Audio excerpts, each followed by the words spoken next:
मैंने जब अपने चैनल पर बोलना शुरू किया, आई थिंक ज़्यादा वक्त नहीं हुआ, 6 महीने भी नहीं हुआ होगा, शायद 7 महीने भी नहीं हुआ होगा। मैं सोशल मीडिया से दूर रहता हूँ, आप लोगों को शायद अंदाज़ा हो गया होगा। लेकिन बाद में जब मुझे पता लगा कि भाई मेरी बातें लोग सुनना चाहते हैं, तो फिर मैंने ये अपना चैनल शुरू किया। तो मुझे कई कमेंट्स आने लगे। जो मैं पढ़ता था उसमें लिखा रहता था, ए ये तो राजीव दीक्षित की तरह बोलता है रे, ऐसा लिखा रहता था किसी में। तो कई लोग मुझे बोलते थे, सर आप राजीव दीक्षित की वीडियो देखिए। और अब राजीव दीक्षित, माफ़ करना, मैंने ज़िंदगी में नाम भी नहीं सुना था। ये मेरी गलती है, क्योंकि आज मैं इस गलती को महसूस कर रहा हूँ। तो मैंने कहा, ये बार बार एक नहीं दो नहीं, कम से कम 15-20 बार मुझे कहा कि राजीव दीक्षित जी को आप सुनिए सर, आपकी तरह आप ऐसे ही बोलते हैं उनको, और आप उनकी वीडियो को बनाइए वगैरह। फिर एक दिन एक्सीडेंटली मैं यूट्यूब खोल के बैठा, तो उनका एक एक वीडियो मेरे सामने आ गया। मैंने सुना और मुझे हैरानी हुई, क्योंकि मैं एक्टिव नहीं था इस सोशल मीडिया पे, इससे पता, लेकिन जो बोलने का तरीका और जो कंटेंट था, आई वॉज क्वाइट इम्प्रेस्ड, मुझे अच्छा लगा। पता लगा कि बहुत से वीडियोस और कई बातें की।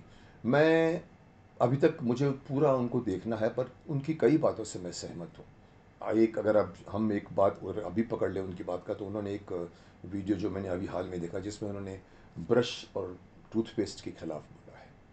स्पेशली कॉलगेट की, हम कैसे कॉलगेट यूज़ करते हैं सुबह उठ के और ब्रश करते हैं। और उन्होंने जो उसके बारे में जो उनकी रियलिटी बताई कि उसमें क्या होता है, मैं काफ़ी हद तक उनसे सहमत हूँ। क्योंकि हम नहीं, पूरा देश नहीं, पूरा वर्ल्ड टूथपेस्ट सुबह लगा के ब्रश करता है।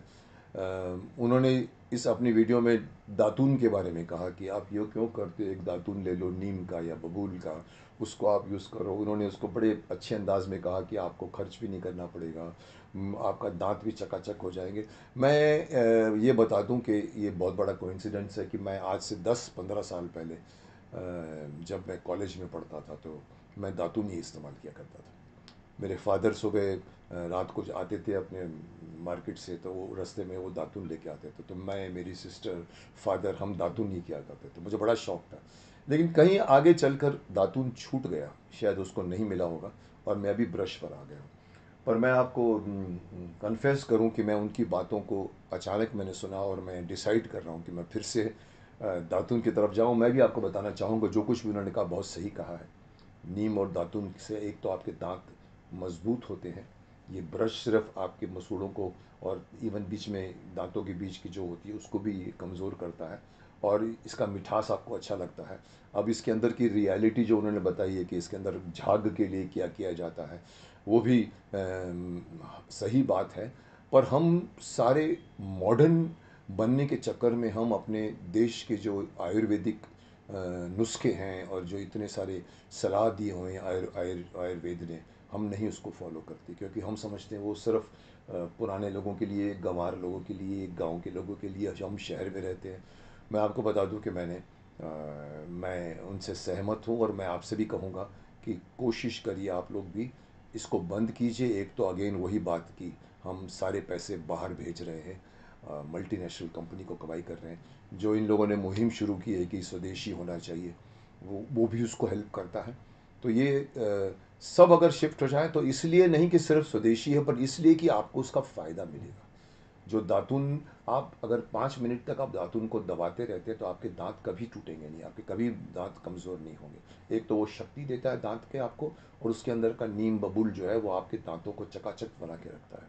सो मैं भी आपसे यही कहूँगा कि राजीव दीक्षित जी की बात को मानिए, और ये टूथपेस्ट बंद करके, ये जो केमिकल की चीज़ें हैं उसको बंद कीजिए।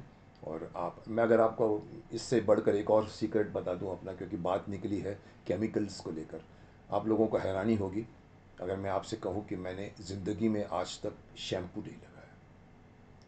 मैं एक फंक्शन में था, और मैंने ये बात कही थी, जहाँ पूरे हेयर ड्रेसर्स का फंक्शन था। मैंने कहा था मैं आप लोगों का सबसे सबसे बुरा कैंडिडेट हूँ, क्योंकि मैंने आज तक कभी शैम्पू नहीं लगाया। मैंने आज तक कभी जिसको आप क्या कहते हैं, जो बाल काले करने के लिए जो आप यूज़ करते हो, मैंने आज तक कभी, हिजाब कहते हैं शायद उसको, मैंने आज तक कभी यूज़ नहीं किया। मेरे जो बाल अपने हैं, जो सफ़ेदी दिखती है मैं देखने देता हूँ, मैंने कभी काले नहीं किए। और एक कदम आगे बढ़कर कहूँ तो आपको हैरानी होगी कि आज तक मैंने मेंथोलेटेड जो क्रीम लगाते हैं हम लोग शेव करने के लिए, मैंने उसको 20 साल से बंद करके बैठा हूँ। और उसकी जगह पे मैं गोदरेज सोप यूज़ करता हूँ। मैं जब उस फंक्शन में लोगों को कहा था, लोग हाँ करने लगे। मैंने कहा आज भी मैं गोदरेज सोप यूज़ करता हूँ, जो लगाते थे, क्योंकि उसमें केमिकल नहीं होता। लेकिन मुझे दिक्कत ये आती थी कि गोदरेज सोप मिलना बंद हो गया। मैंने गोदरेज वालों को कहा कि मुझे प्रोवाइड किया कीजिए। लेकिन उससे बढ़कर एक और बात मैं जाऊँ, जो राजीव दीक्षित जी ने भी कही है, उसकी सेकंड बात को भी लेकर आता हूँ कि उन्होंने कहा था कि आप जो है दूध इस्तेमाल कीजिए। और मैं ये बात उनसे सुनने के पहले से ही, मैं पिछले 1 साल से मैं भी दूध यूज़ कर रहा हूँ। मैंने वो गोदरेज सोप भी शुरू कर हटा दिया है। दूध रखता हूँ मैं रात को, और वो कच्चा दूध मैं लगाता हूँ और शेविंग करता हूँ, चकाचक रहता है। जैसा राजीव दीक्षित जी ने भी कहा है कि आप एक दूध लगा रहे हैं, दूध में स्निग्धता होती है, दूध में दूध आपके चेहरे पर चमक देगा आपको। पुराने ज़माने में देखते होगे, राजा रानी मालिक दूध में नहाते थे। तो ये इससे अच्छी सलाह कोई नहीं हो सकती कि आप बंद कर दीजिए ये सारे मेंथोलेटेड, ये जो क्रीम्स होती हैं, क्योंकि उसके अंदर केमिकल्स होता है। शैम्पू लगाते हो तो आपके बाल जल्दी सफ़ेद हो जाएंगे, खिजाब लगाओगे तो कैंसर का डर रहता है। इसलिए कोशिश करो जितना नेचुरल प्रोडक्ट्स को यूज़ करो। एंड में एक और नई बात आपको बताऊंगा, वो भी आपको हैरानी होगी कि मुझे इतर पसंद नहीं है, परफ्यूम पसंद नहीं है। कई लोग मुझे परफ्यूम ऑफ़र करते, मैं बोलता मैं बेकार जाएगा। मैं कभी कभी किसी इतर की दुकान से गुजरता हूँ, मोहम्मद अली रोड में हुआ करते थे, मैं जल्दी जल्दी फास्ट फास्ट भागता हूँ और निकल जाता हूँ, क्योंकि मुझे फ्रेश हवा पसंद है। इवन गाड़ी में जब बैठता हूँ तो एयर कंडीशन ऑन रहती है, तो बीच बीच में मैं खिड़की खोल देता हूँ। सब बोलते हैं यार बाहर पोल्यूशन है। मैंने कहा ठीक है, बाहर पोल्यूशन है, पर अंदर तो हम सिर्फ एयर कंडीशन लगे अपनी हवा खा रहे हैं।